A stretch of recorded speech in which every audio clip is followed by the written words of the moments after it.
And as you know, Junie always worked on, I guess the best way to describe it is kind of a shoestring. Worked out of a small shop in Richmond, Virginia.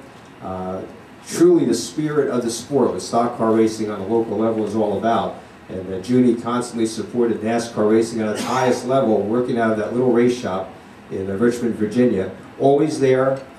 His cars on the cup level didn't win a lot of races, but they were always very, very consistent. On a modified level, back in the 1960s, I can well remember drivers like Sonny Hutchins, the legendary driver out of Richmond, Virginia, driving the Junie Donlavey number 90 coupe to so many victories all over the Northeast. And that's what this award is all about. For a driver, a team who excels doing it on a very limited budget and giving it their all every week. This year's recipient, ladies and gentlemen, how about giving him a great round of applause? Standout driver in Central Pennsylvania at tracks like Port Royal and Williams Grove, Rick Lafferty. Rick?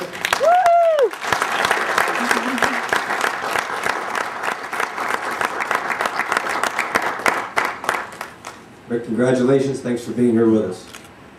Yeah, thank you. I want to thank Eastern Motorsports Press Association for this award. I guess without them, probably wouldn't be even around. And Junie Donlavey for, I guess you got the first one, is my understanding. And I'm just glad to be in racing. I love it, and it's my life. And as you mentioned, in the true fashion of Junie Donlavey, you basically work out of a small shop in Pennington, New Jersey. It's pretty much you and your dad, correct? And I guess Mandy there, and that's about it? Yeah, I've got to thank my uncle, Dave Lafferty, and my father. Without them, you know, I don't think I could come back every week by myself and try to get the car on the track. I'm not saying I couldn't do it, but it would be a little bit more of a struggle. And I think for some of the folks who've heard this story, maybe some haven't, was there an incident this past year involving your tow vehicle, and you really went the extra mile, literally, to get to the races? Yeah, I guess my dump truck kind of got famous overnight. We were on the way home, actually, Valley Forge, right here, and my truck head gasket blew, the one we were pulling with, and my friends were out watching at the Grove, and I actually hopped in their car, and they got me back to my shop to grab my dump truck to come back out and get my trailer to take it home to get ready to go back out to Port Royal or something crazy, probably. But you did it. Yeah, we got through it. I mean, it ain't the first time, I can tell you that, when you got a Ford. All right. First on Raceway or fix or repair daily. And I drive the Ford, a Mustang, so. And as I mentioned, Rick obviously is one of the top young drivers in Central Pennsylvania. Really gasses that sprint car, the number 0. But Dino, Oberto, you remember Rick Lafferty in his before his sprint car days as being a very fine race driver and another form of racing, right? Yeah, Earl, and again, congratulations, Rick. I don't know how many guys out there, I guess you do, we're all media people and racer people, know what a micro stock is, all right? This guy, before he became a 410 sprint car driver, was out there racing micro stocks at Mahoning Valley Speedway. And as an announcer, usually we're the guys that like to dub nicknames to these guys. Well, this guy was basically so good, he gave himself his own nickname. He called himself the King. And I thought, well, that was really, you know, how do you do that? But he backed that up because, you know, he had a little cocky edge to him, and rightfully so, because he would go out there and just win absolutely everything in micro stock racing. And I swear, there was one time I saw you start from the parking lot, you came out and won. That's how good this guy was. He was unbeatable. It was amazing. But despite how good he was, and he never let any bones about it, he let everybody know about it, there in Victory Lane, in the pits or whatever, but he was right there with those guys to help anybody. One of the few times I remember my son, and this was around 1999, I brought a micro stock from Alpine Seca, and he's out there. I couldn't be with him, and you guys, especially yourself, was out there helping him with brakes, helping him with setup, and that's just the kind of guy you were. The funny thing was, he leaves micro stock racing at the end of 1999, and instead of moving into maybe, you know, a division up from that or whatever, he jumps right into a 410 sprint car, and that just was amazing. I don't know how somebody did that, but he did. And I mean, on a shoestring budget, everything that this award is about, that's exactly what you are, and it's just phenomenal that you went out there. Were able to go out there and win, and I can tell you that all of us who watched you race back in the day, very proud of how you've accomplished to where you are right now, and you're still doing it, and not to mention you're not a bad dresser as well. So, Rick, again, congratulations, man, and it's an honor to have you here. Thanks, Dino. Got to thank my wife for putting up with me. You know, every Sunday I'm down working on the car all day long. Don't get to spend no time with her, and it's a big commitment. I mean, I've been there 11 years. To be honest with you, I didn't think I was going to make it a year. It's very expensive.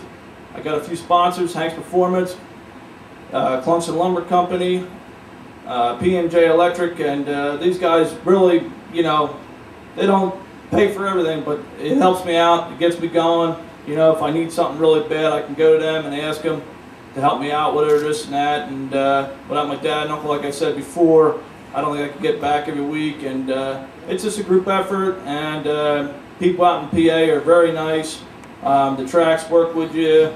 You know, like I said, even some of the fans out there are just very thankful that I'm out there being competitive and racing with the top guns there, like Hodnett and, you know, Lance DeWeese, Fred Raymer, and I mean, those guys have a lot more wins than probably I'll ever see. But, you know, I'm out there rubbing elbows with the guys, and it's what I always wanted to do, and that's why I just said, you know what, I'm going to drop this microstock stuff, and I'm going to go 410s.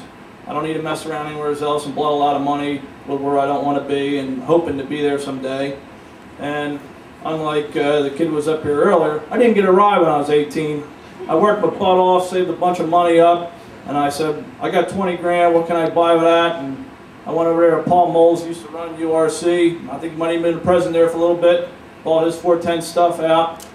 Talked to Ott, got involved with him. And Doug Shaw was in Delaware area, got involved with him with the car. And I just started plugging away, and next thing you know, I got 2 or 3 motors, 4 cars, and just a lot of garbage I probably really don't need, but you know, that's what it takes to run with those guys. And I try to hit like Williams Grove and Port on a weekend basis. Weekday shows are just really tough to get out of work in time. And I mean, I own my own business and probably could split, but then again, I wouldn't be able to afford to go back out Friday and Saturday if I was racing during the week and not mowing lawns and doing my landscaping business.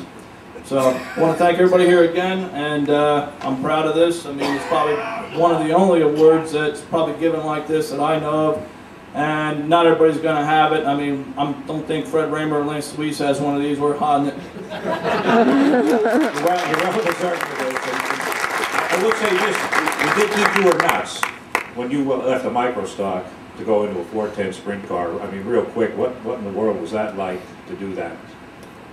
Well, I went out to the Donnie Kreitz school. I called out to Lincoln and Williams Grove and stuff. I said, hey, do you ever have a practice day? Nah, you got to rent the track. Well, I heard that price, and I was like, this is nuts. I said, there's no practice days. Nope, just come out and race. I said, oh, great, this will be fun.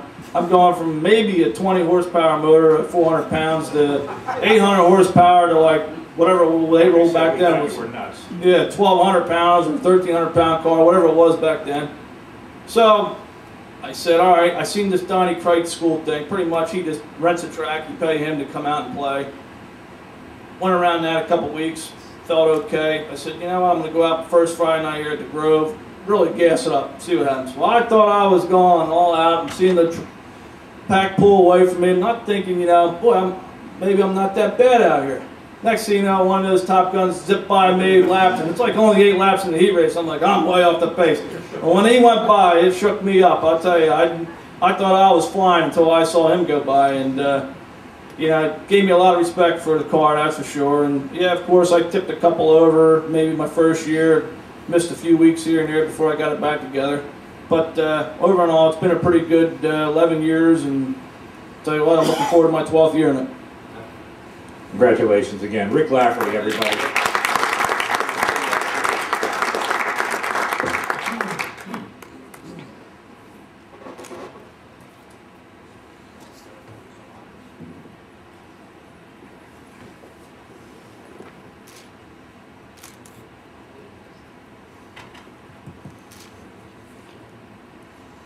Let's hear it again for Rick Lafferty, everyone, our Junie Donlavey Spirit of Sport award recipient. Congratulations, Rick. You gotta enjoy the Port Royal banquet tonight. Okay.